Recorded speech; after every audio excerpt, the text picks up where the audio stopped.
días con todos. Vamos a iniciar la clase de biología con el tema 2, taxonomía, reinos Monera, protista y fungi.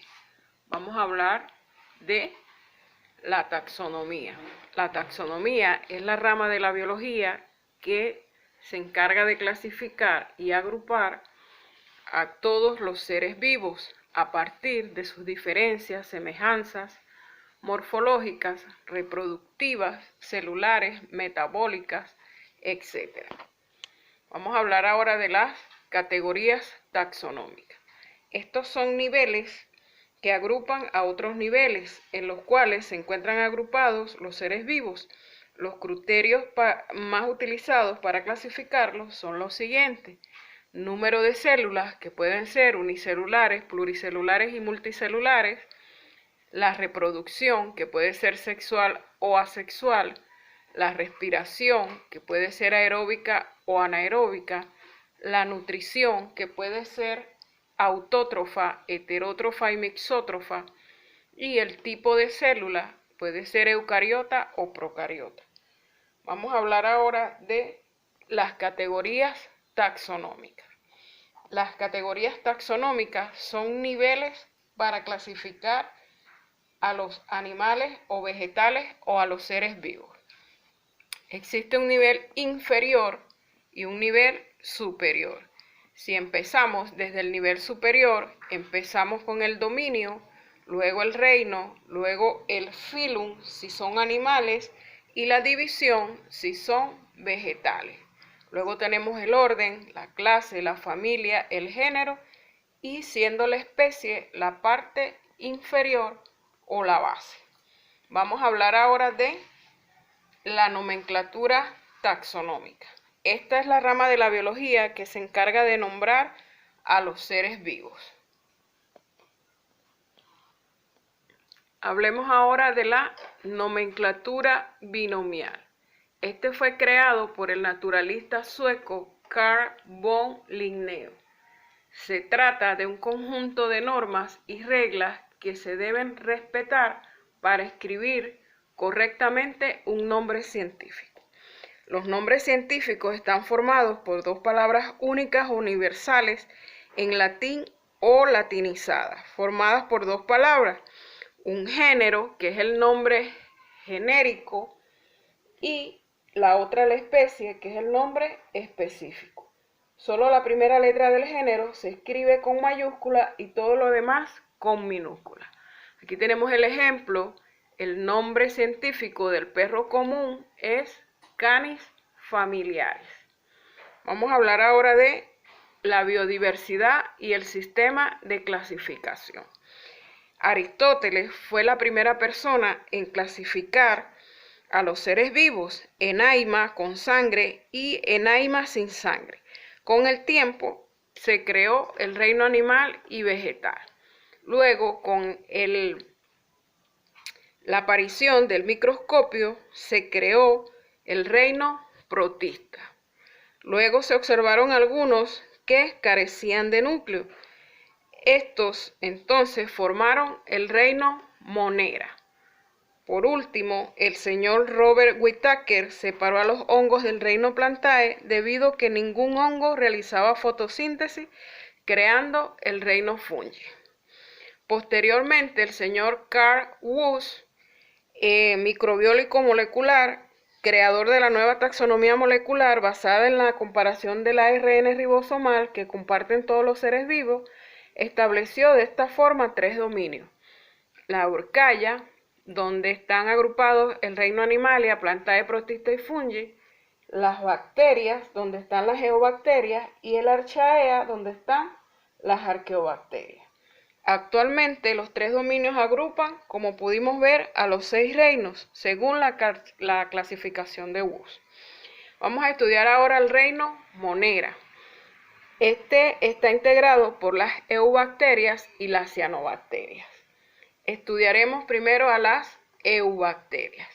Las eubacterias, su importancia radica en que ecológicamente son útiles por ser desintegradores y son agentes causales de muchas enfermedades. Ejemplo de estas es el Mycobacterium leprae, que causa la lepra, el Vibrio cholerae, causa el cólera, la Salmonella typhi, que causa la fiebre tifoidea, la Bartonella bacilliforme, que causa la berríola peruana, el Clostridium tetani, que es la bacteria de los tétanos, el Chymobacterium tuberculosum, que causa la tuberculosis, y la Treponema pallidum, que causa la sífilis. Vamos a ver la definición de estas eubacterias. Estos son organismos unicelulares procariotas de reproducción asexual por bipartición y algunas veces también tienen reproducción sexual. ¿Cuál es su estructura? Su estructura está formada por una cápsula parecelular, membrana celular, ADN, citoplasma, flagelo, ribosomas, mesosomas, plasmido, entre otros. La nutrición de estas eubacterias autótrofas sintetizan sus propios alimentos y son algunas bacterias por el tipo de energía que utilizan. Pueden ser fotosintéticas si utilizan la energía luminosa o quimiosintética si utilizan la energía química. Las heterótrofas consumen alimentos y son la mayoría de bacterias, son saprobióticas y el resto de nutrientes ingresa por difusión y no necesitan digestión. Un ejemplo de esta es la Escherichia coli. Vamos a ver la clasificación de las eubacterias. Por su forma se clasifican en esféricas, que son los cocos, abastonadas, que son los bacilos, las espiraladas, que son los esperililos, y en forma de coma, que son el vibrio. Vamos a hablar ahora de las cianobacterias. Estas son las algas azulverdosas o cianofitas. La importancia radica en que son fijadoras de nitrógeno y de esta forma aumenta la fertilidad de los suelos. Tienen un tipo de reproducción en el cual la colonia sufre fragmentación. Su definición son organismos unicelulares procariotas de reproducción asexual por bipartición. Su estructura poseen los siguientes: pared celular, ADN, membrana citoplasmática, cianosomas, capas gelatinosas, ribosomas, lípidos, láminas fotosintéticas, glánulos de proteína y glánulos de fosfato. Su nutrición es autótrofa, fotosintética, pues utilizando los cianosomas contienen ficobilina, que es la ficiosanina, y las laminillas o láminas fotosintéticas. Un ejemplo de esto es el nostoc, también llamado cushuro. Hablemos ahora de el reino protista, que está conformado por protozoarios y algas. Estos son causantes de enfermedades. Su definición son organismos unicelulares eucariotas heterótrofos. La clasificación se establece de acuerdo a la estructura presente en la locomoción. De acuerdo a esto, entonces tenemos a la clase Mastigofora, clase Ciliata, clase Sarcodina y clase Aplicomplexa. La clase Mastigofora, que presentan flagelados, uno o más, algunos son de vida libre, no causan enfermedad, y otros parásitos. Un ejemplo de estos tenemos el Trypanosoma cruzi, que causa el mal de Chagas, el Trypanosoma brunei, que causa el mal de sueño, la Giardia lamblia, que causa giardiasis, que es una especie de diarrea, el Trichomona vaginalis, que causa la tricomoniasis, las Leishmanias brasileñas, que causa la UTA. Ahora tenemos a la clase ciliata, también llamado ciliado, porque estos presentan cilios y con estos se desplazan.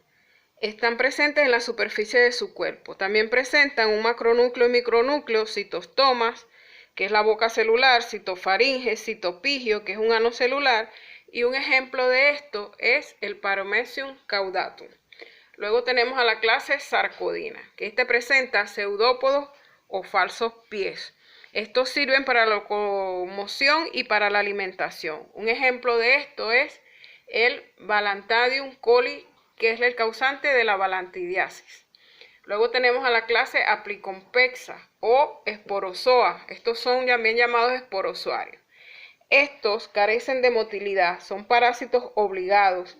Su reproducción es por esporulación, presentan complejo apical, es decir, presentan enzima que le permite al parásito ingresar a la célula y causan enfermedades. Un ejemplo de estos tenemos al Plasmodium sp, que causa la malaria y el paludismo, y al Toxoplasma gondii, que causa la toxoplasmosis.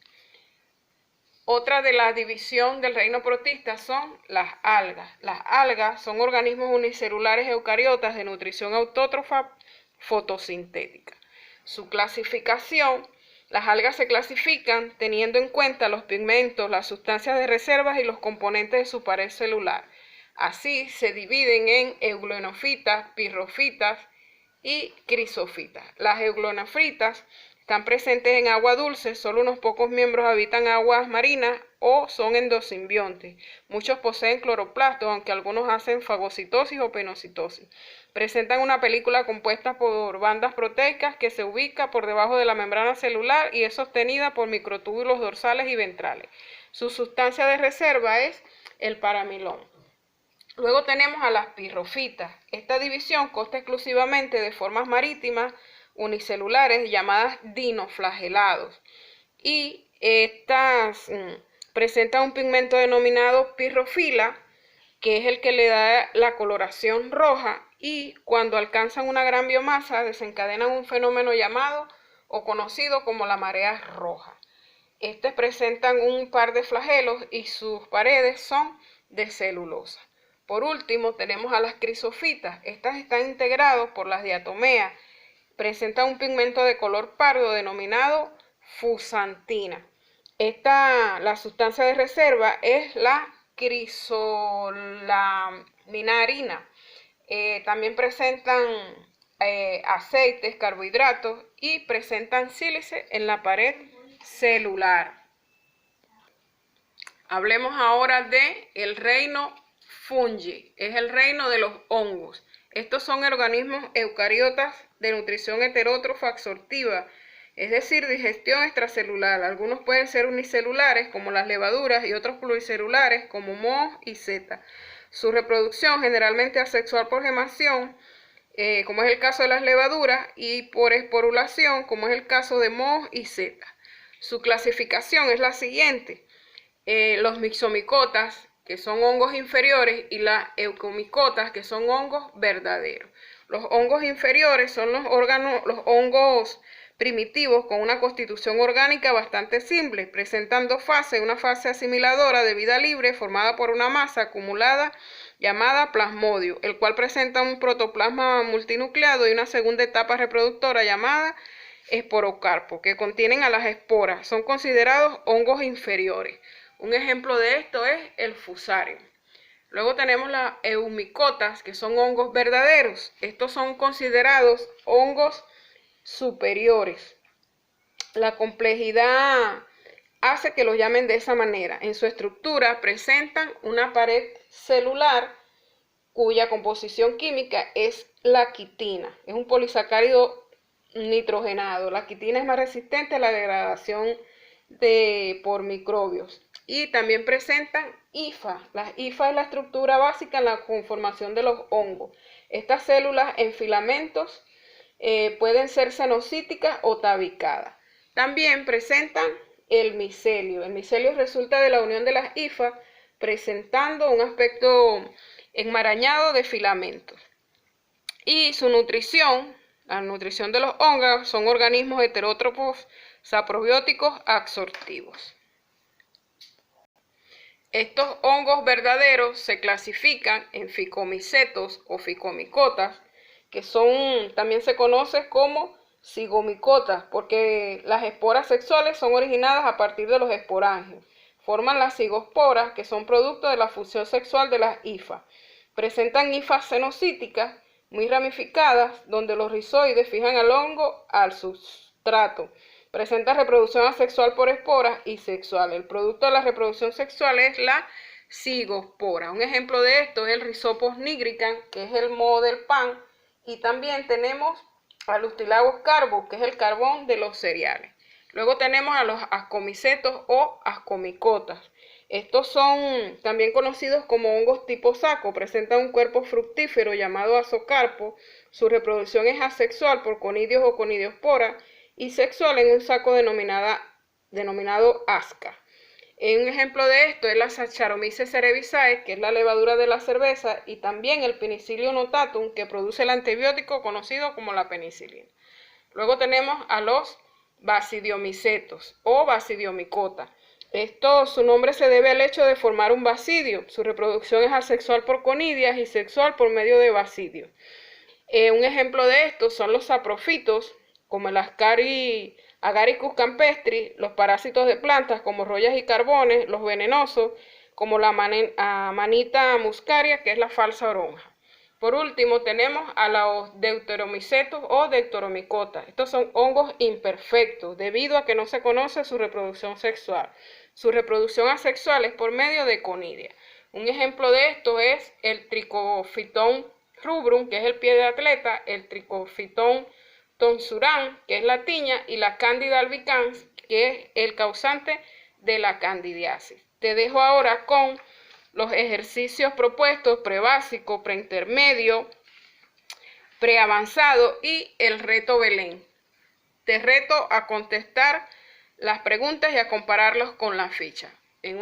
Nos vemos en una próxima clase.